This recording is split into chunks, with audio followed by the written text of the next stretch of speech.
Pikkupullat ovat herkullisia sellaisenaan tai täytettynä vaikka laskiaispulliksi. Kaada kohonnut taikina työtasolle ja jaa muutamaan osaan.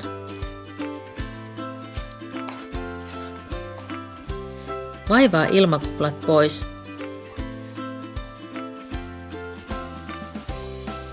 Pyöritä tasapaksuiksi tangoiksi.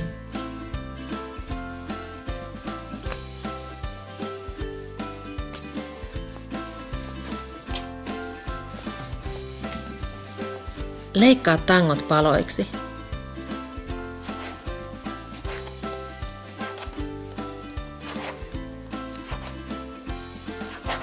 Pyörittele pyöreiksi pulliksi työlautaa vasten painaen. Nosta pullat leivinpaperilla vuoratulle uunipellille ja jätä pullien väliin kohoamisvaraa. Kohota pullat liinan alla. Voitele munalla.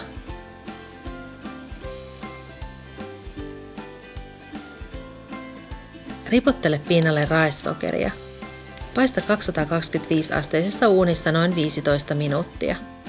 Kun koputat pohjaa, kuuluu kypsän pullan pohjasta onttokumahdus.